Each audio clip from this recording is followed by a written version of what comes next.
Hey guys, my name is Rahul Raj and I strongly welcome back to my channel, that is Gamma Geek, and this is kind of my profile.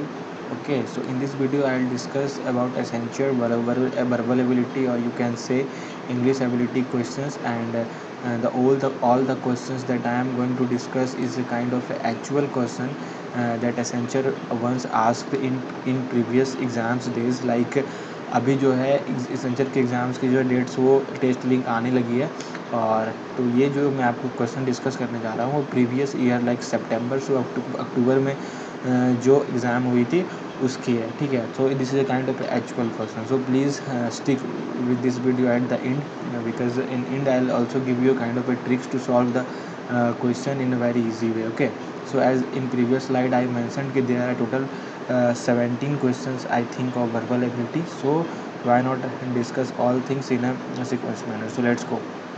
So the first question is a kind of a that कि I know you are tired and so I dash arrangements for you to stay in the guest house tonight. Okay, तो guys first stick on the options, like how to select the options to feel like कौन सा option betterment या में यहाँ feel हो रहा है, तो आपको किस तरीके से डिसाइड करना है पहले वो देखते हैं। लाइक आप पहला दो सेंटेंस देखो तो वो कॉन्टिन्यूअस में, एक प्रेजेंट परफेक्ट कॉन्टिन्यूअस एंड एक पास्ट परफेक्ट कॉन्टिन्यूअस है, ठीक है। और जो डी ऑप्शन है वो आपका सिंपल है, और जो सी है वो प्रेजेंट परफेक्ट टेंस है। तो अगर आप इस ऑप्शंस को इसमें मिलाओगे, like I know you are tired and so I, तो यहाँ पे जो बेस्ट ऑप्शन फिट होता है वो होता है option number C, so I have made arrangements for you to stay in the guest house tonight. Okay, because in दोनों सेंटेंस में परफेक्ट कंटिन्यूअस सूट नहीं करेगा, क्योंकि परफेक्ट कंटिन्यूअस पहले से लेकर अभी तक की चीज़ों को दिखाता है। So for this question option number C is right. Question is something like that कि choose the best replacement for the highlighted part of the sentence. Okay, तो यहाँ पे है कि I appreciated the delegation for themselves going into the field and collecting data to ensure maximum accuracy. Okay, तो यहाँ पे आपको क्या करना है कि जो भी यहाँ पे हाईलाइटेड पार्ट है, लाइक इन दिस क्वेश्चन में क्या है कि ये हाईलाइटेड पार्ट है, तो आपको क्या करना है कि वो उसके जो रिप्लेसमेंट होगा, लाइक इन चारों ऑप्शन में कौन सा रिप्लेसमेंट होगा उसको आपको यहाँ पे फिल करना है, ठीक है। तो फर्स्टली आई टेल यू कि how to select. Okay, so just read the आपका options and first try to pick up the those option which perfectly suits on in the behalf of this. Like अगर मैं इस सवाल की बात करूँ तो आप एक एक करके रीड करोगे, तो like for themselves going into the field, तो ये और ये जो है दोनों आइडेंटिकल है।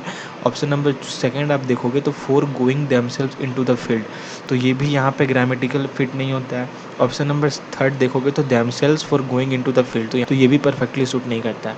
And the option number fourth is like for going into the field themselves, तो आप इसको देखोगे तो आपको समझ में आएगा कि ये जो ऑप्शन नंबर डी है वो परफेक्टली सूट करता है यहाँ पे ग्रामेटिकली।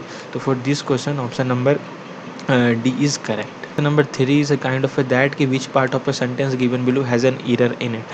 गाइस बिलीव मी कि जो वर्बल एबिलिटी की जितनी भी क्वेश्चन होती है वहाँ पे आप बहुत इजीली स्कोर कर सकते हो मार्क्स, क्योंकि ये सवाल जो है as compare to numerical ability या फिर as compare to logical reasoning और कोडिंग जो सवाल होती है वो ईजी होती है।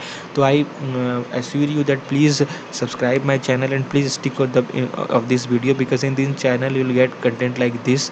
Okay, so you can share with your colleagues and friends too if you want to, and if you think my content is enough bit capable of that. Okay, so यहाँ पे ये सवाल में बोला जा रहा है कि when will you stop happen blaming everyone else and start take responsibility for your action। तो यहाँ पे क्या करना है कि यहाँ पे जो आपको चार ऑप्शन दिख रहा है वो चार ऑप्शन यहीं से लिया गया है। इसमें क्या है कि एक ऑप्शन में इरर है, मतलब एक जो सेंटेंस की जो फ्रेम है इसमें इरर है, आपको वो बताना है, ठीक है। तो यहाँ पे सारी गेम ग्रामेटिकल की होती है, यानी ग्रामेटिकल मिस्टेक ही होता है इन मोस्ट केस। लाइक अगर आप पहला देखो व्हेन विल यू स्टॉप, तो दिस इज़ ट्रू, ये आपका सही है। ब्लेमिंग एवरीवन एल्स, ये भी सही है। And the third line is that and start take responsibility, तो गाइस बिलीव मी कि यहाँ पे इरर है, क्योंकि यहाँ पे जो होगा, यहाँ पे स्टार्ट के बाद क्या होगा, यहाँ पे होना चाहिए स्टार्टिंग, ठीक है, क्योंकि स्टार्टिंग जो वर्ड है वो यहाँ पे ग्रामेटिकल फिट बैठता है। तो यहाँ पे आप जब इसको फिर से पढ़ोगे तो कुछ इस तरीके से आएगा कि and start taking responsibility, and the fourth line like that for your action is true. तो यहाँ पे ऑप्शन नंबर जो बी है, like and start take responsibility, वो सही होगा, मतलब करेक्ट आंसर होगा, क्योंकि इस पार्ट में इरर है। तो ये क्वेश्चन कुछ इस तरीके से बनेगा, जहाँ पे ग्रामेटिकल इरर है उसे आपको मतलब सर्च आउट करना है। और ये सवाल भी पूछी गई है एसेंचर की exact, so you can see कि the difficulty level of a question is how much easy you can easily score, okay, by practicing these questions. And in upcoming videos I'll make the content like this, like numerical ability, logical reasoning, aptitude, pseudo code like that. So please subscribe my channel and share with your colleagues, so it will helpful to you guys also, okay.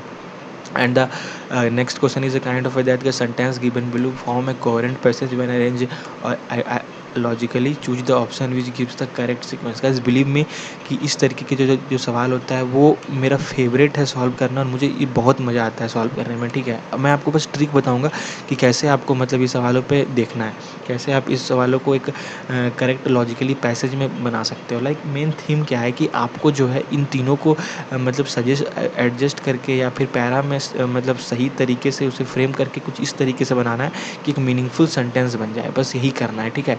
तो जब भी इस तरीके के सवाल आए तो आप बस ये चीज़ करने का कोशिश करो कि मैं स्टार्टिंग लाइन वहाँ से करूँ जहाँ पे आपका सब्जेक्ट आ रहा हो उस लाइन पे, या फिर वर्ब आ रहा हो, या फिर आपका काइंड ऑफ प्रोनाउन आ रहा हो, नाउन आ रहा हो, या फिर स्टार्टिंग में कोई मतलब मेन थीम का वर्ड आ रहा हो, kind of that. And in terms of grammatically starting में नाउन प्रोनाउन काइंड ऑफ चीज़ें आ रही है, ठीक है।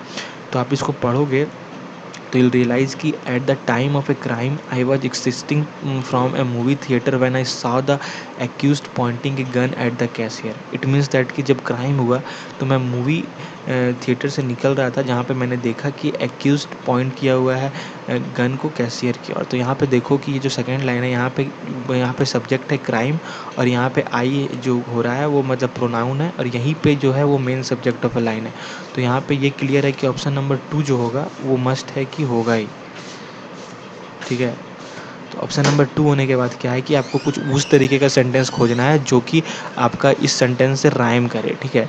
तो 2 के बाद आपको कि देखो 3 पढ़ो और 1 पढ़ो। Like I had seen the accused once before in the driveway of the mall in fact. कहने का मतलब ये हुआ कि मैंने एक्यूज्ड को पहले भी एक बार देख रखा था। और 3rd पढ़ो तो like he took the cash ran quickly and threw the bag. तो यहाँ पे कंफर्म है कि ये जो है 3 नंबर वो लास्ट में होगा, क्योंकि वो आखिर में क्या किया कि कैश को लिया और थ्रू कर दिया बैग उसको। तो कंफर्म है कि 2 के बाद क्या होगा, पहले 1, ठीक है। 2 के बाद जाएगा तो आपका 1 एंड देन आपका 3। तो उस तरीके से आप फिर पैरा को इसमें एडजस्ट करोगे तो यू विल सी कि आपका जो ये करेक्ट पैसेज की ओर कन्वर्ट हो जाएगा, और ये एक सेंटेंस जो फ्रेम होगा तो एक मीनिंगफुल आपका राइम निकल के आएगा। तो इसका जो ऑप्शन नंबर बी है वो करेक्ट है, 213। तो इस तरह की सवाल में आप थोड़ा सा वक्त दोगे और प्रॉपर तरीक़ों को से फॉलो करोगे, लाइक कि आपको पहले सब्जेक्ट देखना है, नाउन देखना है, प्रोनाउन देखना है, और उस तरीके से एडजस्ट करना है, और उसके बाद ऑप्शन से सेलेक्ट करोगे तो easily find the correct answer and get kind of a good marks, okay. The next question is like that कि again the highlighted part and you have to replace the highlighted part with a given below options, okay। तो यहाँ पे it is written that Samuel contribution is often ignored but the new boss has taken note of his hard work, okay। तो guys for solving this kind of a question you need to have a good command over your grammatical things, okay, because grammar की ही portion है। यहाँ पे आपको क्या है कि आप देखो कि ignored is a kind of a word which are in a past tense, okay, and here it is word is a present। तो यहाँ पे आइदर ये होगा कि इज़ ऑफ्टन इग्नोर, और यहाँ पे क्या होगा कि अगर यहाँ पे इग्नोर्ड है तो यहाँ पे वाज का इस्तेमाल होगा, क्योंकि वाज क्या होता है कि आपका पास्ट टेंस में यूज़ होता है, ठीक है। तो यहाँ पे आप यहाँ पे डायरेक्टली देख सकते हो कि ये जो ऑप्शन नंबर डी है वाज ऑफ्टन इग्नोर्ड यहाँ पे परफेक्टली सूट कर रहा है, तो ये आपका आंसर होगा। इज़ फ्रीक्वेंटली इग्नोर्ड हो नहीं सकता है क्योंकि सेंटेंस जो है वो पास्ट टेंस में, वाज बिंग इग्नोर्ड भी नहीं हो सकता है क्योंकि ये परफेक्ट कंटिन्यूअस में जा रहा है, और often is ignored is grammatical incorrect sentence है। तो option number D is correct. For that you need to have a good grammatical knowledge for that, so go and subscribe this channel because in upcoming days I'll make video regarding these things, okay।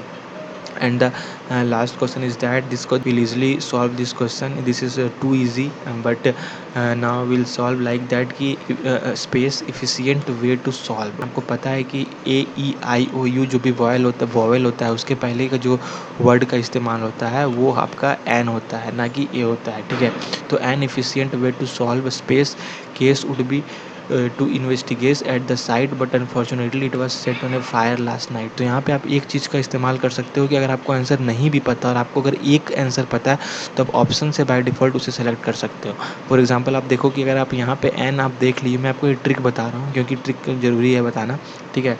At last मैं यहाँ पे चाहता था direct भी आपको बता सकता था कि क्या आंसर होगा, but I think why not go through the trick and kind of tips. Okay, तो यहाँ पे एन होगा, तो ये ऑप्शन तो आपका पहले ही गलत हो गया, ठीक है। ऑप्शन नंबर बी भी गलत हो गया।